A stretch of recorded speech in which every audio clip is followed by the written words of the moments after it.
Hey guys, I'm Stephanie and this is Steph Stove, and today I'm going to share with you a little secret because fall and holiday baking is quickly upon us, and if you want to take your baking from good to unforgettable, you need some vanilla bean paste in your lineup. Now, vanilla bean paste can be used exactly like vanilla extract, but it only takes a fraction of the time to make and is absolutely amazing. So let's make some. All right, for this recipe, one of the most important things that you can have other than your ingredients, you've got to have a high-powered blender for this. Now I'm using my Vitamix, which is ideal for this particular application. If you do not have a high-powered blender, be prepared. It's going to take you a long time to get the end result. So high-powered blender is your key. For this, in my blender bowl, we're going to do everything in here. Now, I'm using these here, and I'll put a link in the description so you can see them if you're interested in getting these. These are from Vanilla Kings, and I'll show you where I got them. I use Madagascar vanilla beans for my vanilla extract and for the vanilla bean paste. I use grade A. Now, you can use B for vanilla extract, but for this you need grade A. And this particular one was a package of 50 beans. You want to be sure they're fresh, and this says that they are good through 2027. It's August of 2025 when I'm filming this. Let me get it open. Do not open it until you are ready to use it. And if you've never seen these, there are your fresh vanilla beans. So you can see them in here. They should be very pliable, have an extremely strong vanilla scent, and almost moist. If they're hard or you can't bend them, they're not good. Now, like I said, this is 50 vanilla beans for it. And you do have to do these by weight as well. Now for this, you need 4 ounces or 114 grams. Now I'm gonna give everything, all the measurements, both in ounces, if that applies to the application, as well as grams, because you do need to be specific and weigh it out. If you don't have a food scale, I'll do a link for one of those as well, just a really kind of medium priced one. It's very useful in the kitchen, but this is something that has to be exact. Now, my Vitamix, again, is very powerful and it will kind of pulverize anything. However, for this, I want these cut up. So I'm just going to go and cut these in half. And actually, one of them, I'm going to cut open so you can see. I don't know if you can see me cutting right here. But I'm going to cut right down the pod. And I'll open the pod. And you can see all of those vanilla beans in there. All of those vanilla beans. They are amazing. If you ever had like vanilla bean ice cream or anything like this, excellent. So I'm going to kind of cut these in 4s. I'm just going to drop them right in the old Vitamix here. So each one I'm going to cut, and because they're really fresh, kind of waxy, it's very easy to do this. If you want to cut them in half, that's fine, but I think 4s is perfect. So I'm going to cut these in 4s real quick. I'll speed this up for you, and then we'll move on to our next step. All right, let me show you how I measured everything. This is my little measuring scale here. So the first thing, I'm going to turn it on, and for this, we're going to try to measure everything into grams so we get an equal measure. And you can see I have it into grams here. So I'm going to put my container on, and you want to zero it out. So see, you see it went to 0. So that way it's not measuring the volume of the container as well. And for our sugar, we want 16 ounces, or which would be equivalent to 454 grams. So you can see, as I start filling this, it will start weighing. Now that will be about most of this measure. I've got a little extra just so we can see. Let's see, we're getting close.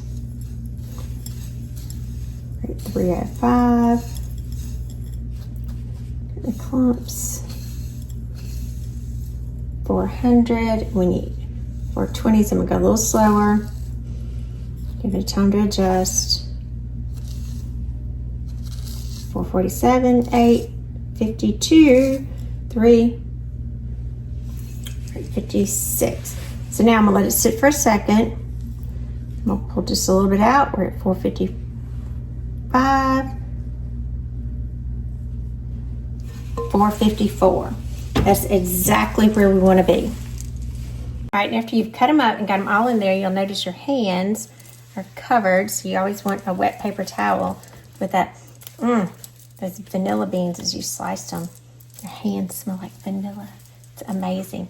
Okay, now you can see all of our little vanilla beans in the bottom of our blender here. So now we're gonna add water. And remember, I went ahead and measured it, and I'll add a picture at the end showing the exact gram measurements, as well as in the video description, I'll give the exact recipe for it. But you need 6 ounces of water that's gonna measure exactly 170 grams. So we put water in. The next thing we're going to do is our sugar that we measured. This is 16 ounces of sugar, or 454 grams.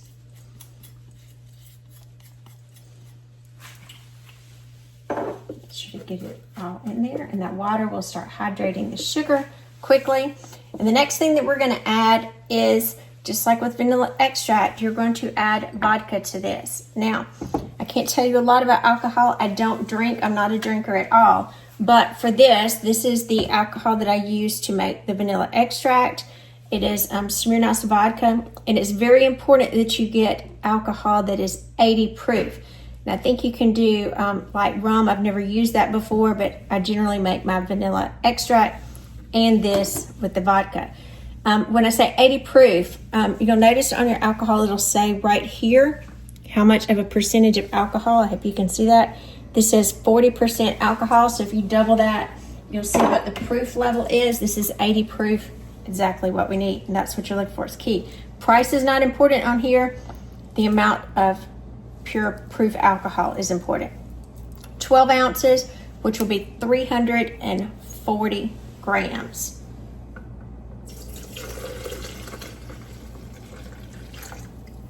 Make sure all of that gets in.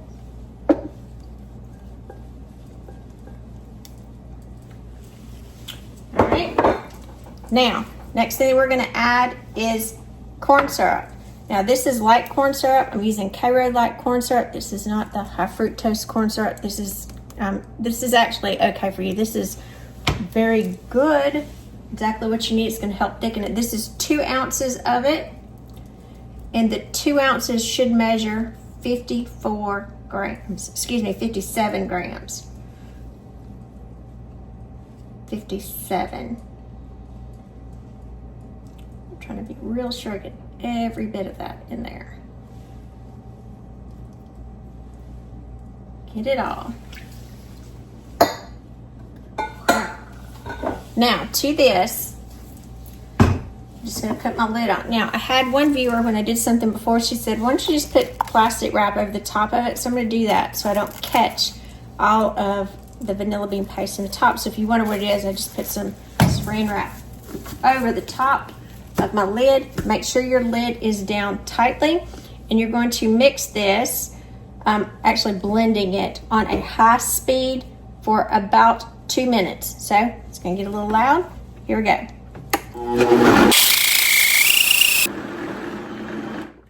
All right, it's been 2 minutes. Now, I'm going to get this off very carefully. Now, the Vitamix, it's very high. Gosh, I wish you could even smell the lid. You do smell the alcohol, obviously, but it will be steamy. So you can look, it's got a rich, dark chocolate color to it here. And so you can see there, it's thick, but all of those bean pods have been ground up, and you can see the little specks that are in there. Now, at this point, move that to the side, we are going to add to this, because you could see when I was dipping it, it is a little thin. So I'm going to add to this, and this you don't have to measure out other than just a measuring spoon. This is half of a teaspoon of xanthan gum. Comes like this in a package.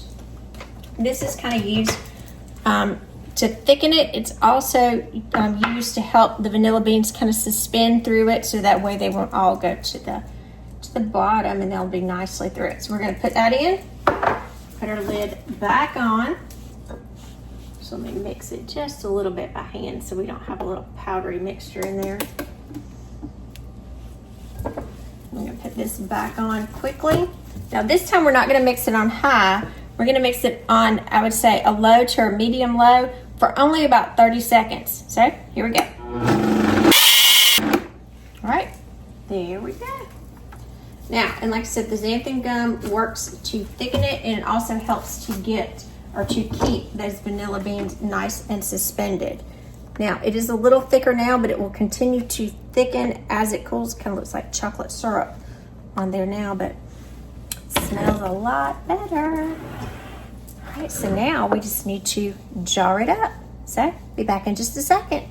All right, after our vanilla bean paste has cooled a little bit, I've just got 2 little pint-sized mason jars. And you can see how pretty. I'm just going to pour these. Look at that beautiful pour. And you can see a little steamy. It is still warm. I'm going to pour it in there and get 1. Should be able to get 2 and maybe a little bit more. The second one. Now, if you wanted to do smaller jars for these, you absolutely could.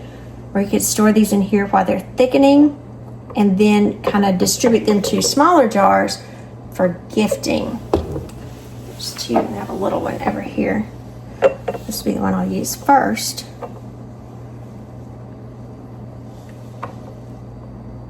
Oh, that beautiful vanilla paste out. So get something to scrape it down.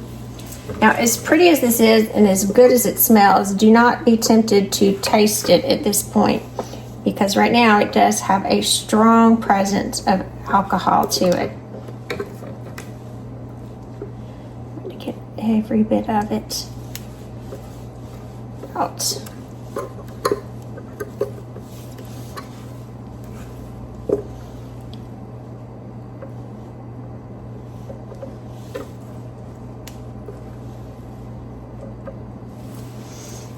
This is about as good as I can get right now. And then you want to go through it, and just like with anything else, just take a wet, damp rag, paper towel, and make sure that you wipe the rings real well. Now, obviously, we're not canning this, but you do not want a sticky mess that'll affect the seal. If you wanted to use a funnel, by all means you could, but I don't think it's really necessary. Just be careful. Like I said, just clean up the corners when you're finished. Beautiful. Now you can see that this has already started to thicken as it sits, and as it sits and cools, it will continue to thicken. So I'm going to leave the tops off of them until that it cools, because again, I don't want to seal anything with it hot. We're not canning it because we'll be using this as needed with our baking. But when it cools, then I'm going to put the lids on it and screw those down to keep it nice and secure. I'm Stephanie, and this has been Steph Stove. For today, we make this gorgeous vanilla bean paste. Look how pretty that is. And it smells pretty amazing too. Now, it is still a little warm, so we do need to wait till it completely cools. And then I've just got our lids and rings, and I'll place those on them, put the date. Now, you cannot use it immediately.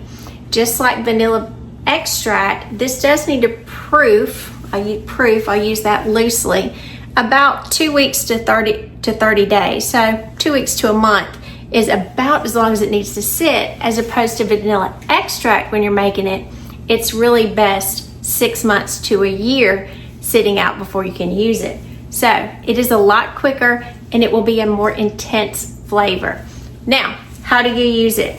So you're like, okay, that's great, and it smells good, and it's really pretty and easy, but what do I do with it? You measure it out the same way you would vanilla extract. So if your recipe calls for a teaspoon of vanilla extract, you're going to use a teaspoon of vanilla bean paste. The only time I would say do not use it is if your recipe needs a clear vanilla, which is really kind of an imitation, because it will have those little vanilla bean specks that are so beautiful all the way throughout it. But if that's not something you mind, just go ahead. But remember that it will have the little specks all the way through it.